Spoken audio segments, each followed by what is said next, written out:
Çox bağışlayan, çox mehriban Allahın adı ilə salamlayıram bir daha hər birinizi. Xoş gördük. Tanınmış Türkiyə aktyorlarıdır. Bir tədbirdə çıxış edirlər. Orada kim əvvəl çıxış eləyəcək deyə belə bir mövzu çıxır. Bir aktyor götürür mikrofonları, belə başlayır qonşu aktyor, yanındakı aktyorun qabağına itələyərək deyir ki, sən başla söhbət eləməyə. Mənim əslində çox danışacaq bir sözüm yoxdur deyir zaten. Ona görə sən danış. Və orada deyir ki, mənim danışacaq bir sözüm yoxdur. Mən danışsam da bu söz deyəcəm ki, bir Ələvi köyünə, kəndinə getmişdim, yarına getmişdim. Orada bir qəbristanlıqda bir söz diqqətimi çəkdi. İyilik iyidir. Sonra bunlar, hamı bundan çox böyük qeyri-adi bir söz gözləyir. Bu taftologiyada axı, yaxşılıq yaxşıdır. İyilik iyidir. Bunlar dönürlər bir-birinə baxırlar ki, yəni, elə bu çox maraqlı bir şey yaranır da, yəni o insight yaranır əslində bir toqquşmada ki, yaxşılıq yaxşıdır. O qədər əzəmətli bir taftologiyadır. Taftologiya deyirlər də, buna bilirsiniz. Məsəl üçün, mübtəda ilə xəbər arasında fərq olmalıdır. İndi burada müəllimələr də var. Yəni ki, xəbər yeni informasiya verməlidir mübtəda ilə bağlı da. Məsəl üçün, kitab maarifləndiricidir. Məsəl üçün, biz deyəndə kitab kitabdır. Bu, kitab haqqında yeni bir əgər informasiya vermirsə, buna deyirlər taftologiyadır. Yaxşılıq yaxşıdır. Amma deyirlər ki, bəzi taftologiyalar çox qüvvətlidir, çox əzəmətlidir də, daha çox şeyə diqqət çəkir. Məsəl üçün, Quran-ı Kərimdə bu üsuldan istifadə olunub. Deyir ki, ey iman gətirənlər, iman gətirin. Məsəl üçün. Və s. də belə nümunələr çoxdur. Yaxşılıq yaxşıdır. Çox əzəmətli bir taftologiya, çox maraqlı bir təsdiqdir. Yaxşılıq yaxşıdır. Dedik ki, elə çoxdan bu haqda düşünürük ki, bir dəfə bu haqda danışaq, bu mövzunu biraz genişləndirək, açaq, hər tərəfli baxaq. Çünki indi yaxşılığın üzərinə çox belə dəhşətli bir hücum var. Yaxşılığı sual altına alıblar. Deyirlər, yox, belə deyil, elə deyil və s. və s. Buna müxtəlif tərəflərdən baxaq, görək doğrudanmı yaxşılıq yaxşıdır? Birisi necədir? Ümumiyyətlə, birinci bununla bağlı danışacaq bunu danışmaq istərdim ki, bəzi aksiyomlar var. Yəni, aksiyomalar olmasa, elmin özündə aksiyomalar olmasa, elm olmaz. Məsəl üçün, aksiyom nədir? Deyir ki, tutalım, bir şey, isbata ehtiyac yoxdur. Bir şey həm aşağı, həm yuxarı ola bilməz. Yəni, iki zidd bir şey eyni zamanda ola bilməz də. Həm sağ, həm sol ola bilməz. Bəzi şeylər var ki, biz bunu sorğu-suala çəkənməli, deyənməli, niyə? Bu aksiyondur da artıq. Buna əsaslandırmaq olmur. Bunu aksiyondur, aydındır. Belə şeylər olmasa, əslində elm aksiyonların üzərində qurulur da. Məlumların üzərində, iki məlum üzərində elm qurulur, bir məhsul aydınlaşır. Məntiqi sellogizm deyirlər buna və s. Geniş, maraqlı mövzudur. Aksiyonlar olmalıdır. Mənə görə yaxşılığın yaxşılıq olması, yaxşılığın yaxşı olması o aksiyonlardandır. Yəni, burada insanın şübhəsi olmamalıdır. Yaxşılıq yaxşıdır. Niyə qardaş, yaxşılıq niyə yaxşıdır? Düzün ki, heç bilmirəm ki, yaxşılıq yaxşıdır da. Məsəl üçün, hələ Aristotel deyirdi ki, bəzi şeylər məqsəddir, bəzi şeylər vasitədir. Məsəl üçün, pul vasitədir, məqsəd deyil. Amma məsəl üçün, Aristotel deyirdi ki, xoşbəxtlik məqsəddir. Yəni, sən xoşbəxt olursan, qardaş, niyə xoşbəxt olursan? Nə üçün xoşbəxt deyirsən? Elə xoşbəxt olmaq istəyirəm da, xoşbəxt olmaq gözəldir. Yəni, xoşbəxt olmaq artıq orada vasitə deyil, məqsəddir. Amma həyatda çox şeylər var ki, onlar vasitədirlər. Yaxşılıq yaxşıdır.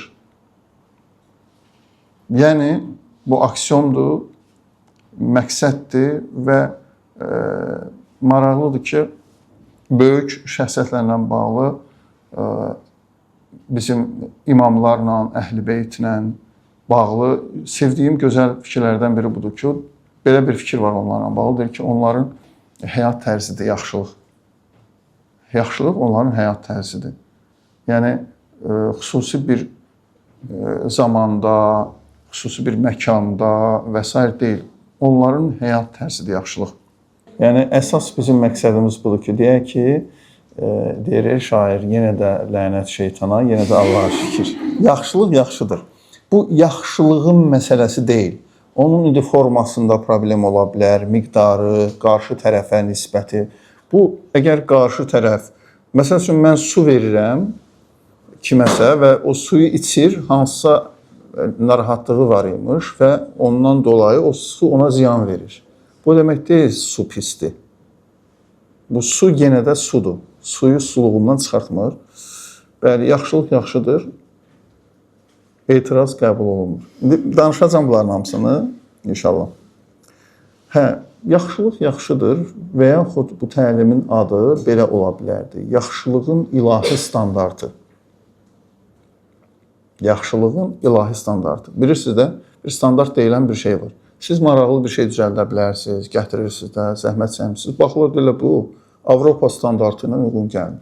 Arkadaş, bu işləyir, bu faydalıdır. Tamam, hər şey əladır. Amma bir standart var da, Avropa standartı var, dünya standartı var falan. Bundan uyğun gəlmir.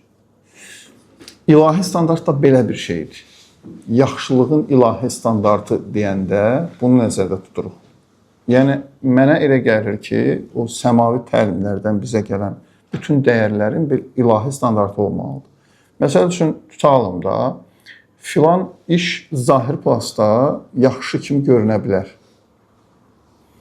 Amma bu ilahi standarta uyğun yaxşılıqdırmı? Məsəl üçün, Quran-ı Kərim salih əməldən danışır. Salih əməl. Quran-ı Kərimə görə yaxşı işin standartı salih olmasıdır. İndi bunu açmaq lazımdır. Salih əməl nədir? Onun biz meyarlarını biləndə görürük ki, məsəl üçün də tutalım Edisonun lampanı, işığı kəşf etməsi yaxşı işdir, amma salih iş deyil.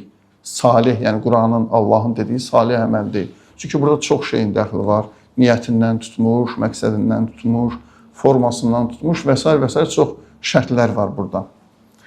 Yaxşılığın ilahi standartı. Bugün istəyirəm bundan biraz danışaq. Yaxşılığın bir ilahi standartı budur ki, bunu sonradan istirdim danışam, amma burada yeri var deyim. Qarşı tərəfin nankörlüğünü dərinləşdirməz.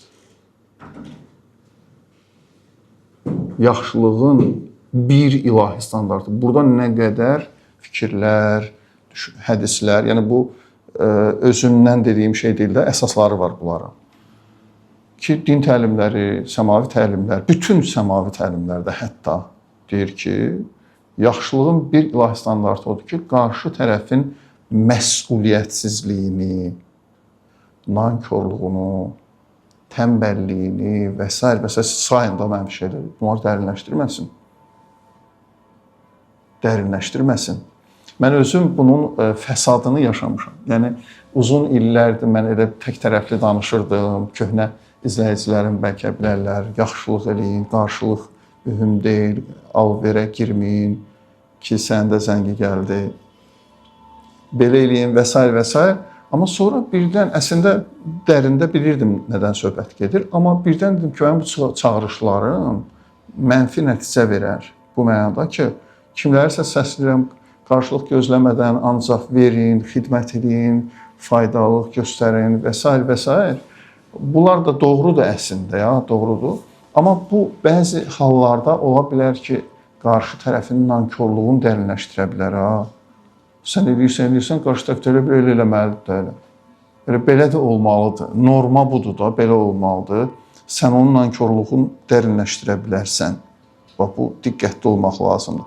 Məsəl üçün, səmavi təlimlərdə var ki, əgər sən bilirsənsə ki, sənin verdiyin bu sədəqə, pul, kömək, yardımla, tutalım, adam içki içəndir.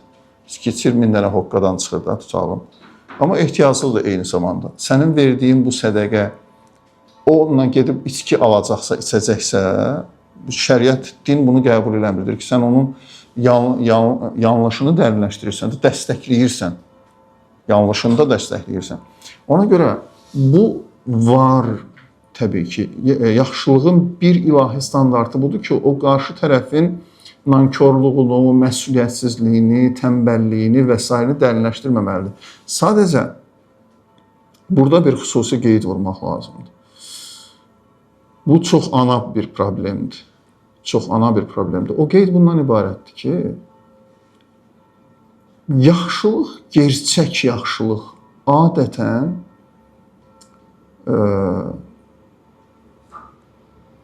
belə hal yaratmır. Yəni istisnaya tez qərar verməyə tələsməmək lazımdır. 5 dəfə yaxşılıq eləyib nəticə görməyən kimi yaxşılığın bir faydası yoxdur, nankorlaşdırır. Bax, təəssüf ki, Allahı belə görsən ki, fikirlərini götürüb yanlış anlayıb, ona görə sən o qədər qeyd vurmaq zorundasan da. Yəni İlqar müəllim deyir ki, nankorluğu dərinləşdirirsə yaxşılıq eləməməsin. Gedir sobalar evdədir ki, qutardı. Sənin nankorluğu dərinləşdirirmiş, mən başa düşdüm. Sənin məsuliyyətsizliyi dərinləşdirir. Yox. Mənim dediyim budur. O qədər eləməlisən ki, əmin olmalısan. Bu doğrudan da belədir. Yəni baxın, ümumi bəla budur. İstisnaları qaydaya çeviririk. Sürətlə. İstisnalar var tarixdə. Bir alim digər alimləri çox kobud formada, sərt formada tənqid eləmişdi. Çox ağır ifadələrdən işlətmişdi də. Mən ona deyirəm ki, qardaşım, bəs bu ifadələr nədir? Bu adamları mən tanıyıram, hörmətli adamlardılar, xidmətlər göstərirlərsə. Bu nə ağır ifadələrdir? Deyir ki, var da tarixdə. Eşdəlir, qutdalayır. Filan kəs alim, filan kəsi belə tənqid edib. Bəhməkəs deyirəm, bunları bilirəm. Amma bunlar istisnalardır. Biz niyə istisnaları qaydaya çeviririk? İstisna adı üstündə, istisnadır. Problem budur. Müasir dövrün əsas problemlərindən biri insan dedi axı bayaqları hövsələsizlik. İnsan hövsələsizdir ya, istisnaları qaydaya çevirir. Biraz ora, bura filan mesela tarixin köşəsindən tapacaq filan yerdə də olub təhqir. Bəhmən adam da bunu eləyib, bu kontoluğu eləyib və s. Yox. Sən axıracan deyəcəksən ki, yox, yaxşılıq, gerçək yaxşılıq öz tərsini qoyur yenə. Deyir, sonda belə Coelho'nun bir sözü vardır ki, sonda hər şey yaxşı olur. Əgər yaxşı deyilsə, deməli son deyil. Yəni, təbii olaraq bəzi məqamlarda var ki, insan artıq gəlir, o yerə çıxır ki, başa düşür ki, bu belədir. Mənim yaxşılığım qarşı tərəfi nankorluğunu dərinləşdirir, onun tənbəlliyini, onun məsuliyyətsizliyini və s. və s. Amma bura tez gəlib çıxmaq lazım deyil. Bu qərarı, bu ştampı dərhal 5 dəfə ilə qoymaq lazım deyil. Eləyirsən, çəkirsən. Bəzən də cəhdlər kafi deyil. Yaxşılıq cəhdlərin kafi deyil deyə belədir. Yaxşılıq cəhdlərin kafi deyil deyə belədir. Sən eləyirsən. Tez vaz keçməmək lazımdır. Tez qərar verməmək lazımdır. Ona görə buradan başladım danışmağa ki, bəli, mən də bunu qəbul edirəm. Yaxşılığın bir ilahi standartı budur ki, qarşı tərəfin nankorluğunu dərinləşdirməməlidir, məsuliyyətsizliyini dərinləşdirməməlidir. Bunlar doğrudur. Amma bu qərarı vermək üçün tələsməmək lazımdır. Yenə səbirlə, yenə günah məndədir, bəlkə biraz daha eləyə bilərəm.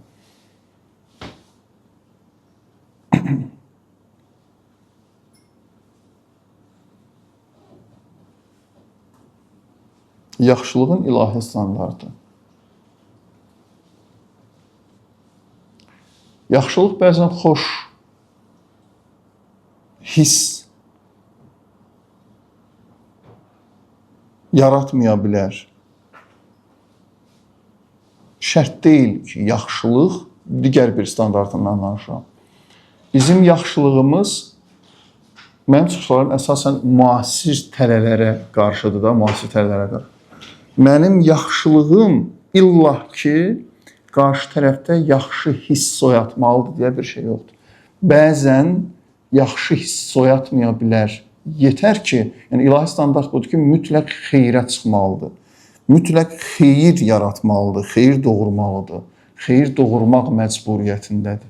Amma zahiri planda xoş hiss yaratmaya bilər. Buna örnək olaraq Ruminin Məsnəvisindən bəzən təəccüblənirəm bu insanın zəkasına. İndi mən bunu başa düşəndə heyrətlənirəm, oxuyanda zövq alıram. Amma bu adam bunu yaradıb da. ümid edirəm ki, yaradıb, o da hardansa götürülməyib. Çünki qabaq belə plagiat söhbətləri çox yox idi, elə kim hardan nə görürdü, götürürdü filan. Məsnəvidə çox dəyərli şeylər var, onlardan biri budur. Məsnəvidə Rumi deyir ki, bir gün bir çapar yolla keçirdi, gördü ki, bir nəfər gəlib çayın qırağında süfrə açıb, yeyib, içib, qəşəng belə də, əməllicə yeyib, içib də Azərbaycanlılar kimi. Sonra uzanıb çayın qırağında yatıb. Bu, indi çox yeyən adam yatanda ağzı açıq qalaraq xoruldayır. Rumi deyir ki, çapar gördü ki, bu yatıb ağzı açıq, bir dənə ilan sürünə gəldi, girdi bunun ağzına. Çapar dərhal yaxınlaşır, bunu oyadır yuxudan. Yuxudan oyadandan sonra başlayır bunu qırmancla vurur, qatır qabağına. Bu da deyir ki, nə istəyirsən, nə görürsən məndən, atın qabağına, o yana qovalayır, bu yana qovalayır, görür yoxu, xeyri yoxdur. Bunu qovalaya, aparır, çıxardır bir dənə alma ağacı olan yerlərə, almalığa. Bu da bütün tərqan içində qışqırır buna da, nə istəyirsən, nə görmüsən, başa düşmür məsələni. Deyir ki, qırmancla vur ki, o çürük almalardan yeyəcəksin. Bu nə dərddir, götürür məcburda, görür, döyülür. Çürük almalardan yer, o çürük almalar onda elə bir şey yaradır, məcbur olur, üzrsən, qaytarır və qaytaranda o qarnına girmiş ilan çıxır çölə. Bu ilan çölə çıxanda başa düşür ki, məsələn, əsl nədir? Bu niyə məni döyürmüş, niyə qovalarmış falan. İndi can kitləklər gəlir, sorur ki, ay qardaş, bu nə oyun idi başıma gətir. Mənə deyirdin ki, sənin qarnına ilan girib də, deyir ki, sənin ürəyin partlayardı. Mən sənə desəydim ki, sənin qarnına ilan girib və yaxud sən onu çıxartmaq üçün elə şey elə bilərdin ki, ilan sənə zərər verə bilərdi. Yəni, çox doğru formada olunmalıdır. Sən məhz belə eləməlidir ki, o qədər asan falan. İndi baxın, Rumi bunu danışandan sonra deyir ki, bəli, bu sual, bu insan, bu qasid, bu atçı, bu çapar, bu insana yaxşılıq edib, yoxsa pislik edib. Zahiri plasta baxsaq, zahiri görüntüyə baxsaq, kənardan hətta bir nəfər gəlsə, xilaskarlar həmişə olur axı. Gəl, niyə uşağa belə sərt danışırsan? Uşaqla belə olmaz. Belə eləyirsiniz, falan eləyirsiniz. İşin için bilirsən, bilmirsən, məsələnin əslini bilirsən, bilmirsən. Keçən səfər dostlardan, üləmadan, alimi qardaşlardan biri danışırdı. Çox səthi, bəsit yanaşmadır da. Görən kimi hökm vermək. Sən bilmirsən hansı hekayənin içindən çıxıb. Bu ana niyə belə sərtdir? Niyə belə vəziyyətdədir? Sən bilmirsən məsələ nə baş verir? Uşağın üstünə qışqırır və s. O nöqteyi nəzərdən xilas edicilər həmişə olur axı, kənardan görsəydilər, deyir, bala sən niyə bunu adamı öldürürsən, niyə bilirsən? Ona görə bəzən yaxşılığın bu tərəfi də var. Yaxşılığın bu tərəfi də var. Zahirdə xoş hiss yaratmaya bilər, amma əslində xeyrə xidmət edir. Burada da xüsusi qeyd ondan ibarətdir ki, yenə də qeyd vurmaq zorundayıq. Xüsusi qeyd buradan ibarətdir ki, o ağzına girən şeyin, qarnına insanın girən şeyin ilan olduğundan əmin olmalısan. Burada təsəvvürlə, indi sabahdan məsəl üçün hamı gedir, əlinə bir dənə şalla, mən nə edirəm, ilan çıxartmaqla məşğulam. Mənim sərtliyim budur, falan yox. Bu təsəvvürlə olan şey, yəni əmin olmalısan ki, doğrudan da bu belədir, bu ilan girib qarına və sənin yolun, yeganə yolun da budur. Onu çıxartmağın yeganə yolu. O, insan təəssüf ki, bu yanlışların içində çabalayır. Sən məcbur ümumi bir şeylər danışırsan, söhbətlər edirsən, çağırışlar edirsən və insanlar bundan yanlış nəticələr çıxarda bilirlər.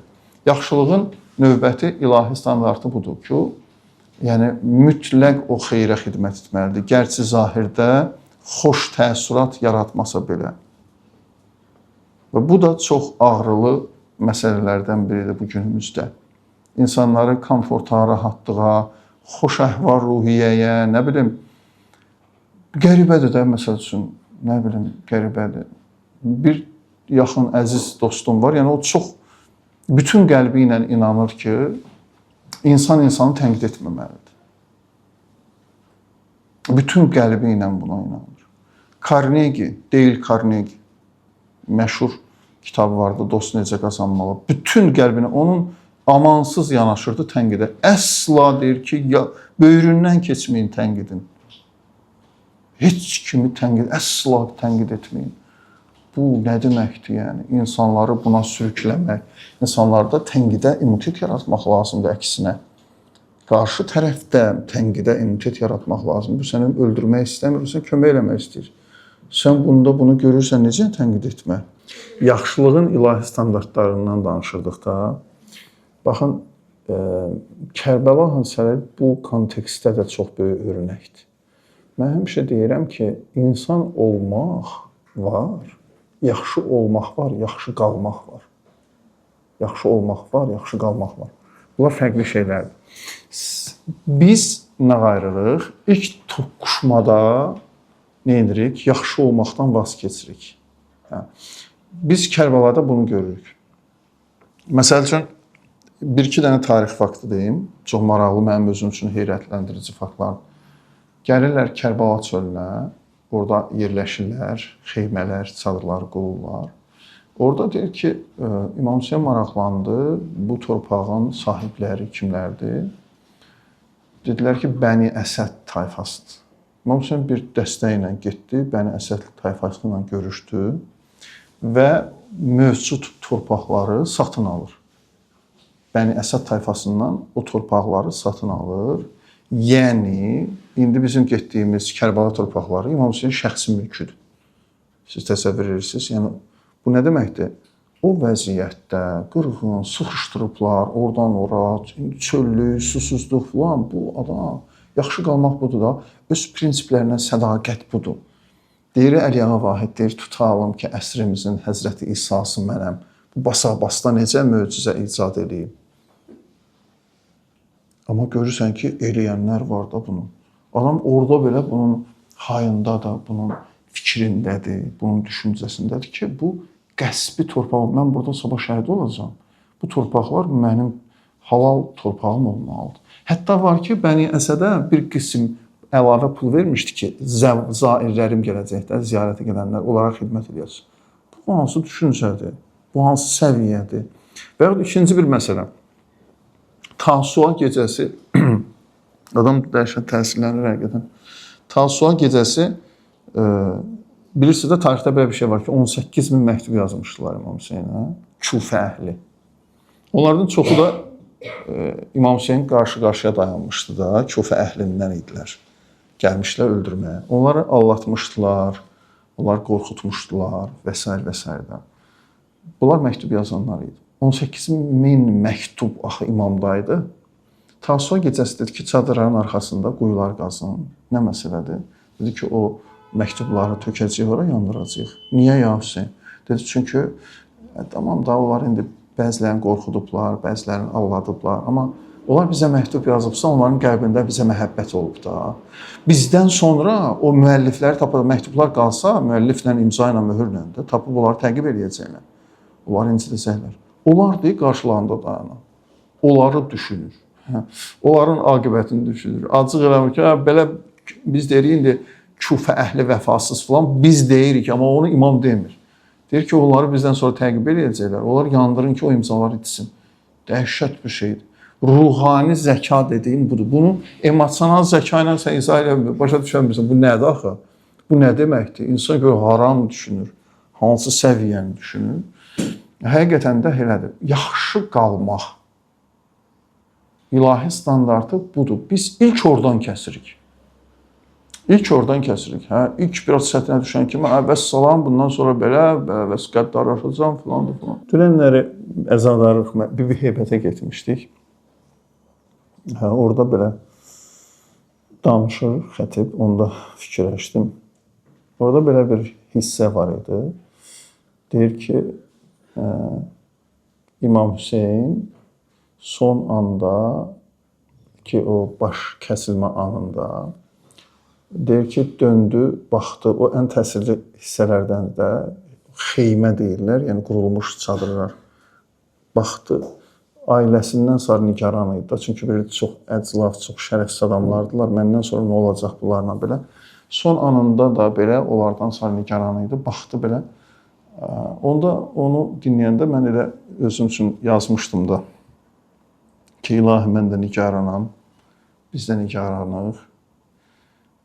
ailəmizdən sarı, balalarımızdan sarı, uşaqlarımızdan sarı adam nigarandır ki, görəsən nə olacaq, onlar sənin dəyərlərin onlar üçün maraqlı olacaqmı, sənin sevdiklərini onlar da sənin kimi sevəcəklərmi? Bu maraqlı istəkdir də. İndi düşübləri bunun da üstünədir. O işiniz olmasın, hər kəs öz həyatı falan yox. Bir arzu kimi mən istəyirəm ki, mənim sevdiklərimi, mənim balalarım da sevsinlər. Mənim daşıdığım dəyərlər onlar üçün bu pis deyil, axı mən kimsə buna zorlamıram ki. Amma arzu kimi bunu istəyirəm də belə olsun. Bu adam nigaran olur. Sizin sözünüz yadıma saldı. Orada axırda belə bir cümlə yazmışdım ki, ilahi mən nəkarəyəm ki, balalarımızın qəlbindən sən özün müğayət ol.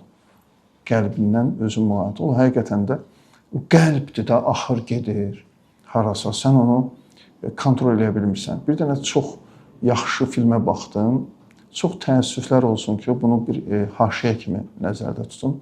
Çox yaxşı filmlər var. Çox samballı da, dərin.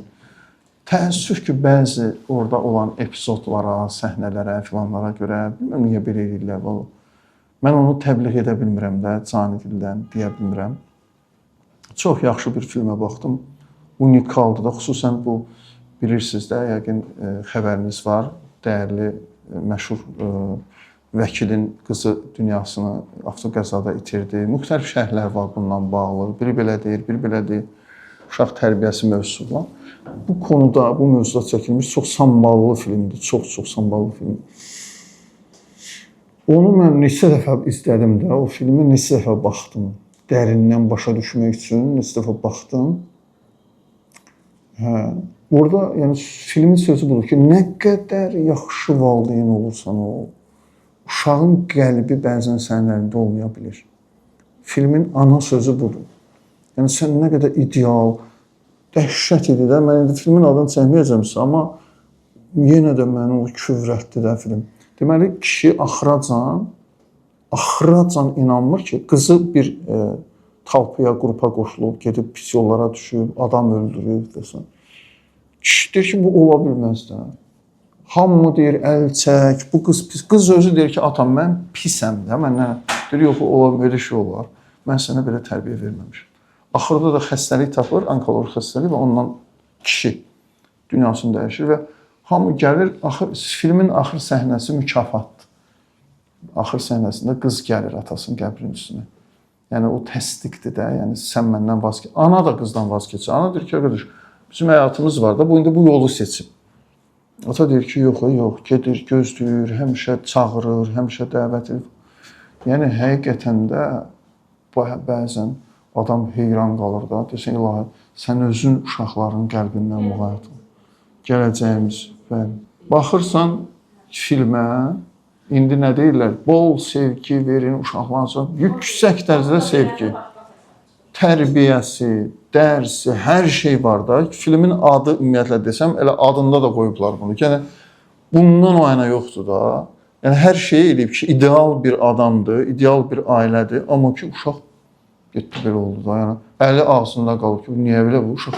Orada bir dənə səhnə var, orada soruşur ki, o səhnəyə neçə dəfə təkrar baxdım, o qədər məni təsir etmişdi. Orada deyir ki, bir tədqiqatçı da ekspertdir, qızı axtarırlar, qız belə qoşulub avara falanlar. Görür kişi özünə sual verir ki, səsli olaraq deyir ki, mən nəyi harada səhv edirəm? Yəni, kişi həmişə problem də buradadır ki, marağı da buradadır ki, həmişə axıracan dedi ki, mən nəyi səhv elədim, harada səhv elədim. Orada ekspert qayıt deyir ki, sən bir yanlışın içində, sən səhv eləmirsən, bir yanlışın içindəsən. Demir ki, o yanlış nədir, demir o. Amma mən belə başa düşürəm ki, o bunu demək istəyir ki, yanlış bilsin nədir, sən elə bilirsən ki, hər şey bizim kontrolumuzdadır. Yanlış olan budur. Hər şey bizim kontrolumuzda deyil, qardaş. Bu şeylər haqqında çox danışmışam mən. Yeri gəlmişkən, YouTube kanalını izləyin. Orada çox qəşəng söhbətlər var. Onlardan biri də budur. Yaxşı niyə yaxşıdır, pis niyə pisdir? Biz yamana o vaxt yaxşılıq eləyə bilərik ki, yamanın niyə yaman olmasını bilək. Mən yaxşıyamsa, 50 dəfə demişəm bu mövzunu, dostlar. Məsələn, məndə tutalım yaxşı cəhətlər var. İnsafən var da bir-iki dənə cəhət. Amma istədiyiniz cəhətin üstünə əlinizi qoysaz, mən onun məndən kənar mənşəyini göstərərəm. Deyərəm ki, məsələn, mənə desək ki, mehriban adamdır. Deyərəm ki, anam maksimalında idi da, mən ondan bir şeylər götürmüşəm. Genetik olaraq mənə keçib məsələn. Filan falan adamın öz payı çox azdır. Belə şeylər bilirəm, çox yaxşı müəllimlərim olub, dostlarım olub, təhsilim olub. Məmmədin olmayıb. Çox yaxşı ailədən çıxmısan, amma Məmməd çıxmayıb. Məsələn, yaxşı niyə yaxşıdır, pis niyə pisdir? Biz insanların hekayəsini bilmirik. Biz insanların keçdiyi yolu bilmirik. Ona görə rahat deyil bu məsələlər. Ona görə yaman çox istisna hallarda var ki, bir insan özü iradəvi olaraq, belə olaraq seçib də bu yolu, başa düşür də heç başa düşmək istəmir, pis adamdır. Çox az olur belə. Adətən insanlar belə bir cəhalətin içində olurlar, bir genetikadan gəlir, bir tərbiyəni belə alıb, belə görüb. O qədər belə şeylər var ki, ondan dolayı yaman olub. O zaman adam xüsusən böyüklərimizlə, ailəmizlə bağlı belə olur da.